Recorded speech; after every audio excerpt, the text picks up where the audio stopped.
देखो बच्चों, आज की क्लास 11th में हम पढ़ा रहे हैं फैक्टोरियल नोटेशन। इसका यूज किस में है? तो परम्यूटेशन कॉम्बिनेशन में है। तो जीरो इसमें क्या है? फैक्टोरियल। फैक्टोरियल को लिखने का देखो दो बच्चों, दो मेथड है। एक तो लिखा हुआ 3 factorial, it means 1 into 2 into 3 लिख सकते हैं, कोई दिक्कत नहीं है। 2 फैक्टोरियल मतलब 1 into 2 या 2 into 1 में लिख दो, इससे कोई प्रॉब्लम नहीं। या तो हम इंक्रीजिंग ऑर्डर में लिखेंगे या डिक्रीजिंग ऑर्डर में लिखेंगे। 1 फैक्टोरियल का मतलब क्या हो गया? 1 into इसके आगे क्या आएगा? कुछ नहीं आएगा। 0 फैक्टोरियल क्या होता है बच्चों? 1 होता है। 0 फैक्टोरियल 1 क्यों होता है? तो इसका रीजन हमने पिछले क्लास में एक एक्सप्लेन कर दिया है इसको। एन फैक्टोरियल है, 2n फैक्टोरियल है, n+1 फैक्टोरियल है, और इसके बाद हम एक्सप्लेन करेंगे इसका परम्यूटेशन का फॉर्मूला, थ्योरम, कॉम्बिनेशन का फॉर्मूला, और इसके बाद ये फॉर्मूला का इसका यूज में हम केवल परम्यूटेशन का यूज बताएंगे, कॉम्बिनेशन का यूज अभी नहीं बताएंगे। कॉम्बिनेशन का मतलब होता है, सी मतलब होता है सिलेक्शन, और पी मतलब क्या होता है बच्चों? परम्यूटेशन। तो ये पी परम्यूटेशन बता रहा है और सी क्या बता रहा है? सिलेक्शन। दोनों में डिफरेंस है, परम्यूटेशन और सिलेक्शन में। तो डिफरेंस है, कैसे डिफरेंस है बताएंगे बाद में। अभी हम बता रहे हैं फैक्टोरियल नोटेशन। तो बच्चों हम आते हैं एन फैक्टोरियल पर। तो एन फैक्टोरियल का मतलब क्या होता है? एन फैक्टोरियल का नंबर ये हो गया n factorial, it means it is number are starting from 1 2 3 4 5 6 7 8 9 10 11 12 13 14 15 और लास्ट नंबर क्या आएगा? एन आएगा। बस। इसके पहले वाला नंबर क्या है? तो n-1 है।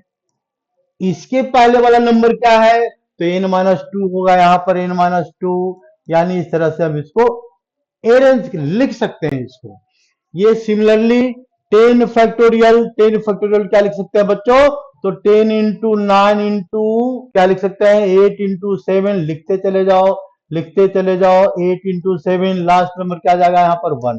इसको ऐसे भी लिख सकते हैं, याद रखना, 10 into 9 फैक्टोरियल, ठीक है ना। और ये ऐसे भी लिख सकते हैं 10 into 9 factorial multiplied by 9 factorial, 9 factorial नहीं, 10 into 9 मल्टीप्लाइड बाय 8 फैक्टोरियल। हम फैक्टोरियल जिसके आगे का नंबर नहीं लिखा, फैक्टोरियल में डाल दिया इसको, ठीक है। We can also write 10 into 9 into 8 into 7 factorial. हम ऐसे भी लिख सकते हैं, कोई बात नहीं, बात एक ही है। इस तरह से ये नंबर को भी रिड्यूस कर सकते हैं। ये क्या लिखा हुआ है? मान लो लिखा हुआ है 2n फैक्टोरियल, तो हम क्या लिख सकते हैं? इसको लिख सकते हैं 2n into 2n-1, हमेशा 1 रिड्यूस करना है, फैक्टोरियल ये लिखने का मेथड है। इसको ऐसे भी लिख सकते हैं बच्चों, 2n into 2n-1 इंटू में क्या लिखेंगे? 2n-2 factorial. हम ऐसे भी लिख सकते हैं, कोई बात नहीं, ये रिप्रेजेंटेशन है, बस लिखते जा रहे हैं, लिखते जा रहे हैं। तुम भी लिखने के लिए सीख लो, ये लिखने के लिए इस स्टेप में हम सिखा रहे हैं। अब बच्चों हम क्या सिखा रहे हैं? तो एक फॉर्मूला सिखा रहे हैं, और इसको याद रखना। एन फैक्टोरियल का मतलब एन पी आर, इसका मतलब होता है पी मतलब परम्यूटेशन, ये रिप्रेजेंटेशन है। इसका मतलब हो गया n factorial divided by n-r factorial. यानी इसका मतलब है कि when n different objects taking r at a time, then its permutation is n factorial divided by n-r factorial, taking r at a time with no repetition। ठीक है, ये repetition नहीं है इसके अंदर।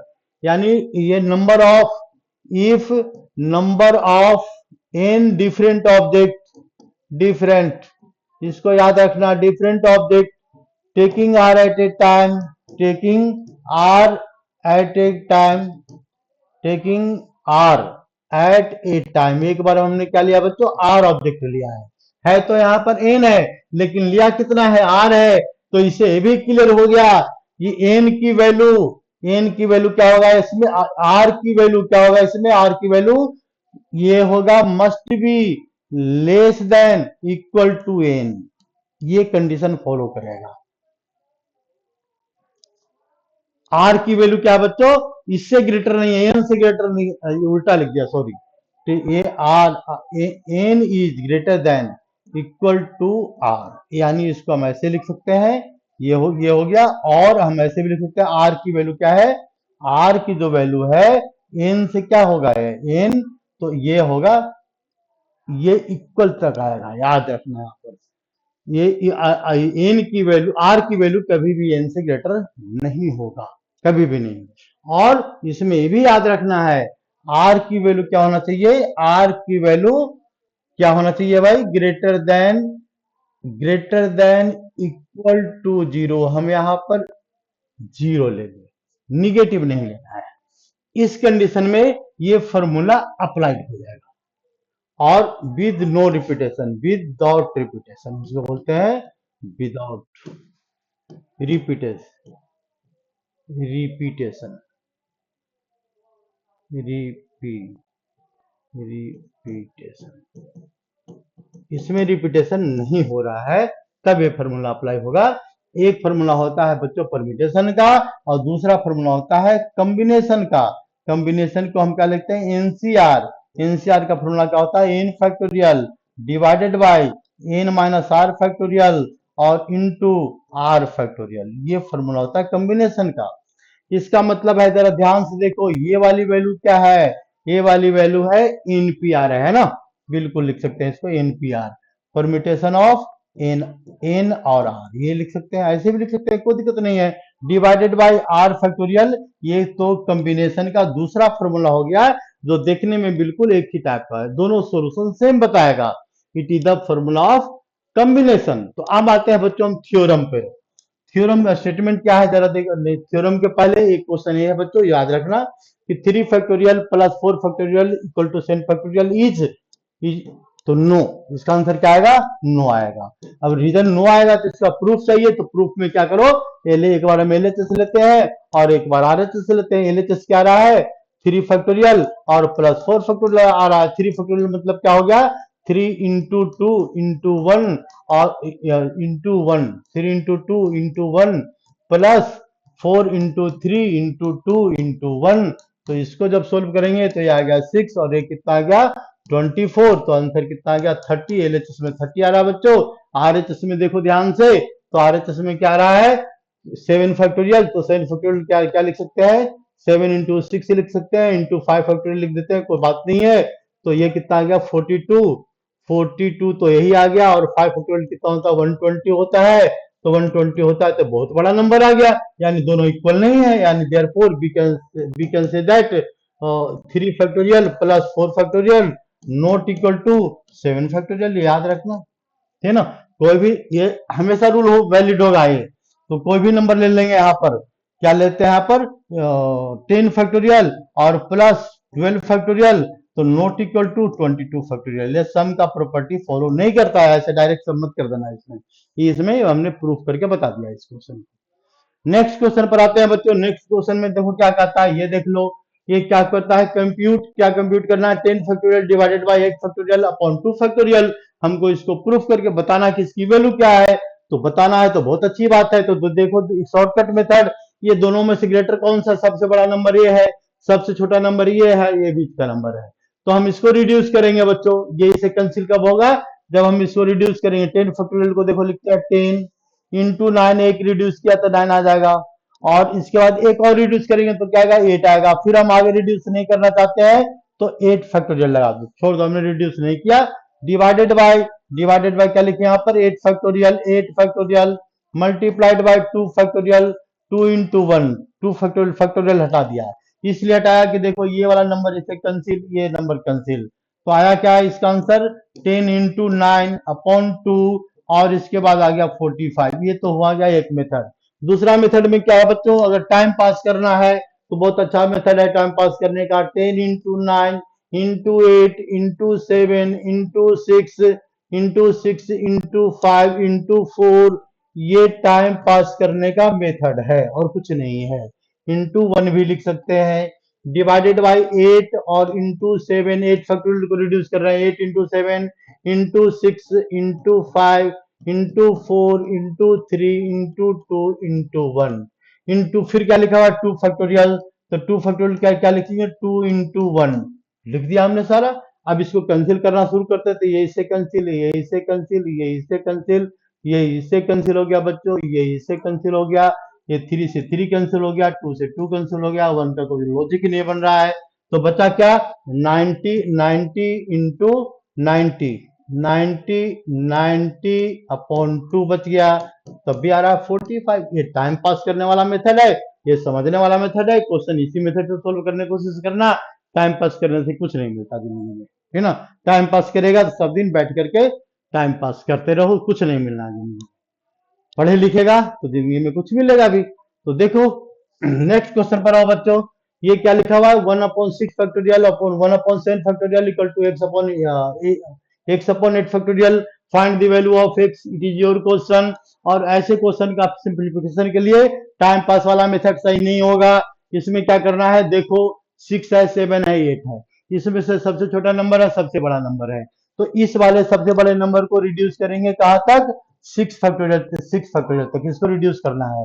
तो रिड्यूस करने के लिए क्या करेंगे, जरा देखो, तो ये लिखा हुआ 1/6 फैक्टोरियल, 1/6 फैक्टोरियल प्लस 1/7 फैक्टोरियल, और इसके बाद इक्वल टू एक्स अपॉन क्या लिखेंगे बच्चों, तो 8 इंटू 7, इसको रिड्यूस कर रहे हैं इंटू 6 फैक्टोरियल। ऐसा करो, इसको भी रिड्यूस कर दो, इसको कहां तक रिड्यूस करेंगे, 7 इंटू 6 फैक्टोरियल, हमने रिड्यूस कर दिया इसको भी।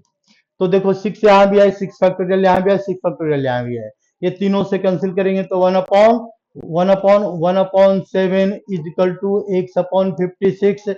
आप क्या करो, इसको सोल्व करो, ये तुम्हारा काम है, मेरा काम नहीं है, लेकिन कर देते हैं। तो 8/7 आ जाएगा इंटू 56 आ जाएगा, इक्वल टू कितना आ जाएगा, इसमें x आ जाएगा, ये हो गया इससे कैंसिल, 8 आ जाएगा, तो देयरफॉर 64 इक्वल टू x, यानी this implies to we can say that x equal to value of x is 64। कहानी खत्म हो गई इसकी। अगर इसका टाइम पास वाला मेथड में लग जाएगा तो काफी लंबा है इसका, ठीक है ना, ये बात ध्यान रखना, टाइम पास नहीं करना चाहिए।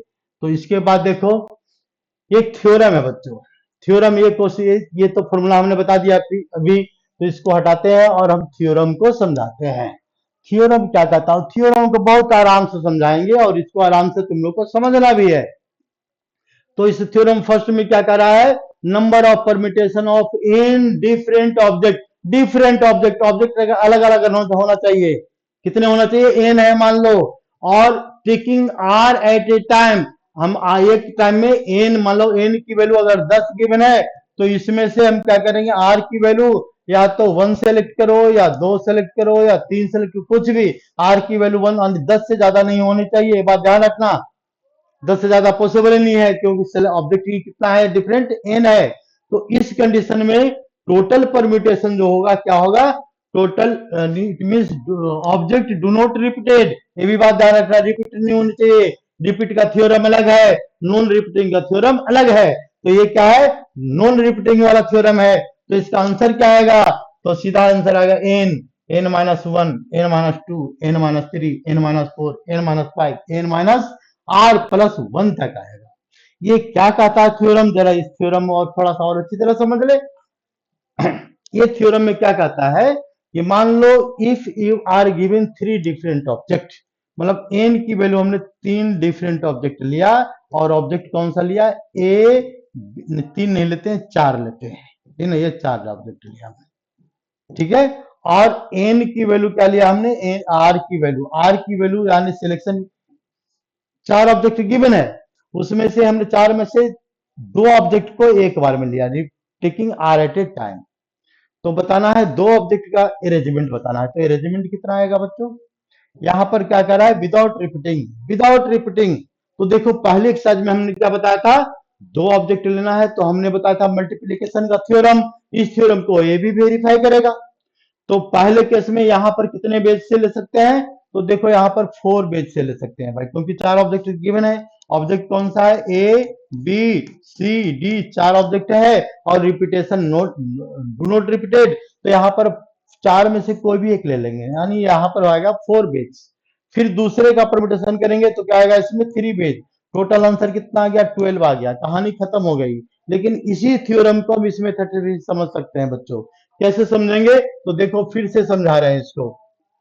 तो क्या लिखा हुआ है, ये लिखा हुआ है एन, एन की वैल्यू 4 लिख दिया हमने, 4, और dot dot dot dot dot ले लो, dot dot, multiplied by a 4 minus, एक बार में कितने लिया बच्चों, 2, तो -2 कर देते हैं और +1 करते हैं। ये थ्योरम हो, ये थ्योरम कर रहा है और ये डायरेक्ट आंसर आ गया है। आंसर आ गया, बीच में जो नंबर है वो कंटिन्यूअस नंबर है, याद रखना है यहाँ पर। तो ये आ गया 4 multiply by dot dot dot multiplied by क्या रहा है इसमें, 4 माइनस 4 प्लस 1 और माइनस कितना रहा है यहाँ पर 2, तो 5 माइनस 2, तो आंसर क्या आ गया इसमें 3।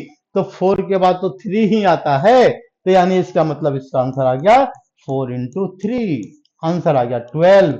ये हो गया विदाउट रिपीटेशन का, यही थ्योरम है।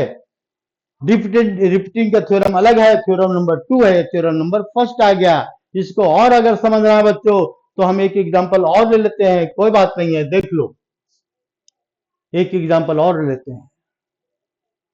क्या है यहां पर कि if there are 10 different objects, इफ a student has 10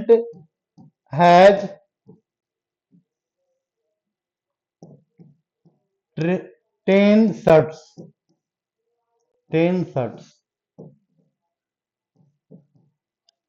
of different color,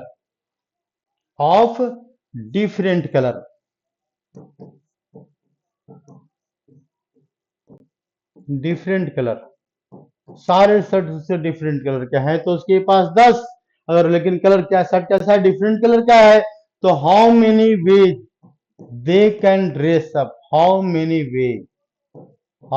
veg he can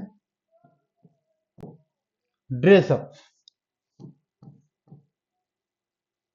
तो देखो ये कॉमन सेंस का हमने क्वेश्चन दिया है, उसके पास 10 शर्ट है, तो कितने तरीके से पहन सकता है, 10 तरीके से पहन सकता है, बस बात खत्म हो गई भाई।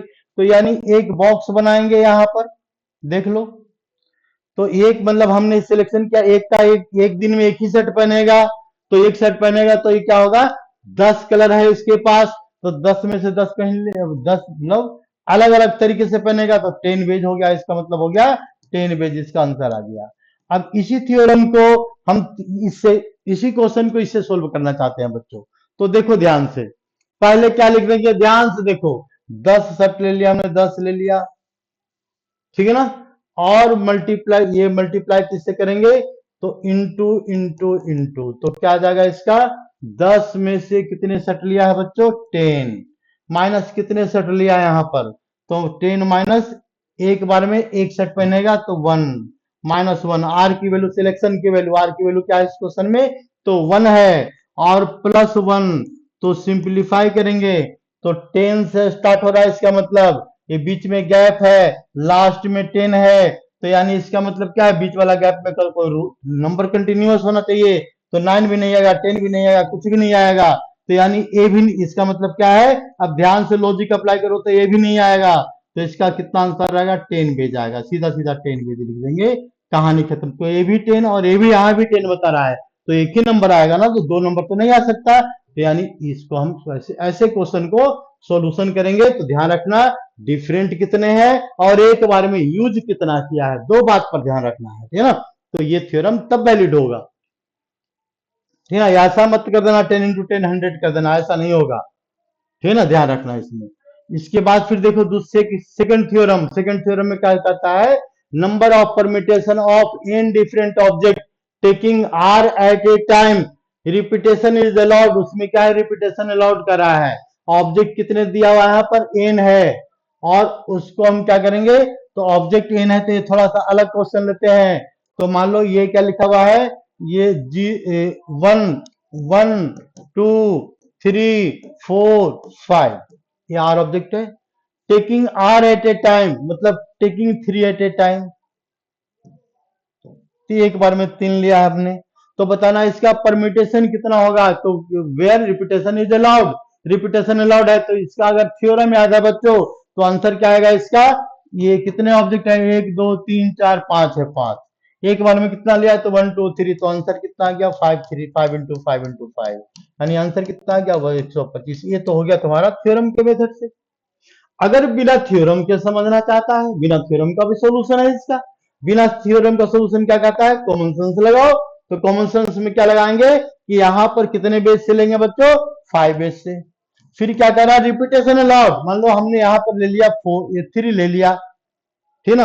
अब यहां पर 3, यहां भी 3 ले सकते हैं, तो फिर हमारे पास कितना है, 1 2 3 4 5, फिर 5 हमको दिख रहा है, रिपीटेशन अलाउड कर रहा है, तो फिर 5 लगा देंगे, ठीक ना। इस 5 में मान लो हमने डिफरेंट भी ले लिया तब भी कोई बात नहीं है, लेकिन अब फिर इसको दोबारा भी लेंगे, फिर इसके लिए कितना अवेलेबल है, तो 1 2 3 4 5, तो ये भी 5 आ गया, तो ये क्या आ गया 125। पहले में क्या था, रिपीटेशन, पहले के साइज में हमने बताया था रिपीटेशन नॉट अलाउड, इसमें रिपीटेशन अलाउड है, बस इतना डिफरेंस है। इसलिए क्वेश्चन में हमेशा देखते रहना है रिपीटेशन अलाउड है या रिपीटेशन नॉट अलाउड है, ठीक है। नेक्स्ट पॉइंट पर आ जाओ। नेक्स्ट पॉइंट में क्या करा, what is value of np0, मतलब np0 means n permutation of n object zero taking zero at a time. एक बार में क्या लिया है, कुछ भी नहीं लिया है, जीरो एट ए टाइम, तो जीरो एट ए टाइम मतलब हो गया n factorial divided by n minus zero factorial, तो यानी इसका आंसर क्या आ जाएगा, n factorial divided by zero at a time n factorial, तो यानी इसका आंसर क्या आ गया 1। यानी अगर हम सेट्स की बात करें तो एक परम्यूटेशन ऐसा भी होगा, जो पिछले क्वेश्चन में था, एक परम्यूटेशन ऐसा भी होगा जो सेट शर्ट पहना ही नहीं, ठीक ना, बिना शर्ट का है, तो ये एक परम्यूटेशन वो भी हो सकता है अगर लॉजिक अप्लाई करे तो। इसलिए यहां पर परम्यूटेशन ऑफ np0 का परम्यूटेशन का हमने फॉर्मूला समझाया है बच्चों।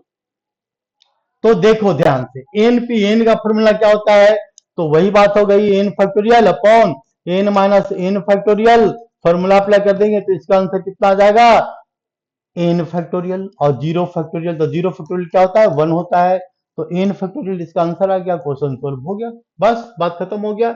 इसी तरह से ये प्रूफ करना है, npn minus 1 equal to npn, मतलब पर ये दोनों वैल्यू सेम है, तो हम इसको भी सिंप्लीफाई करेंगे, इसको भी सिंप्लीफाई करेंगे, क्या बताएं आप, ठीक है ना। ये क्वेश्चन ये समझ में आ गया होगा। नेक्स्ट क्वेश्चन पर आते हैं बच्चों।